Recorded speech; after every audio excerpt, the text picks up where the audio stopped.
Um, as I say, we left Hoop Cottage at just outside Bishop Stortford when I was 8 years old and my sister was 7 years old. The reason for that was that my father got the idea that his brother-in-law Buzz, Auntie Marjorie's husband, had got a very large pub in Birmingham, and my father thought he'd like to run a pub in Birmingham. So off we went to Birmingham.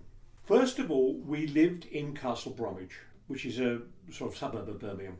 We went to school there. We went to what was called the elementary school, well, it'd be called more or less the primary. It was different in those days because there was an elementary school where all children went until they were 14, and then most of them left.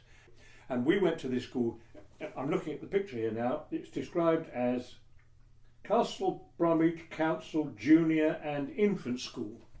And there's a picture of us all there with Mrs. Wright, our form teacher, and a miscellaneous collection of children. And right in the very middle is me, looking very unlike me. I look like a small Indian child, but it's me.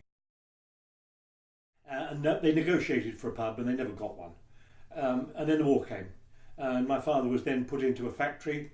Well, first of all, it was the Nuffields factory, I think, but very soon he moved to the Rover factory at Solihull. We didn't live in Castle Bromwich for an awful long time, about a year, I think.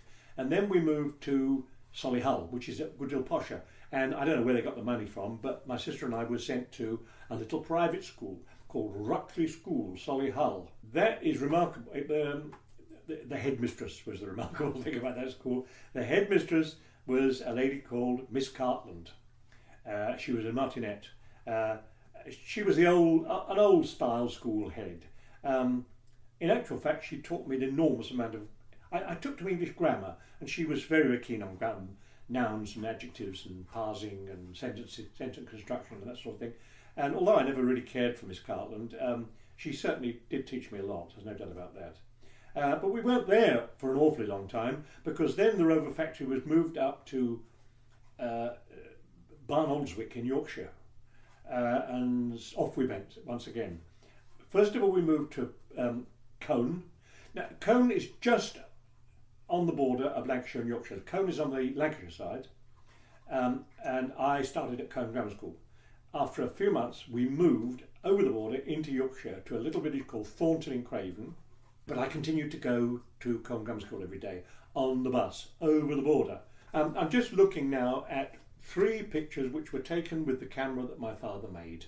They're pretty primitive, they're rather grainy, and there's light leaking into the corners, but nevertheless it was quite an achievement. The man he knew what he was, he knew a lot of things, but he never really perfected them. One of the extraordinary things about my father is he used to make all sorts of really interesting toys for me, ships and tanks and aeroplanes, and he never finished one. I think it was quite extraordinary.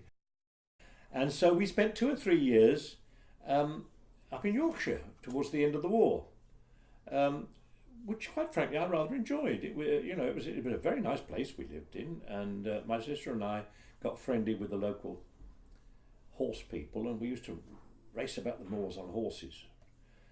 Amazing, we didn't kill ourselves really.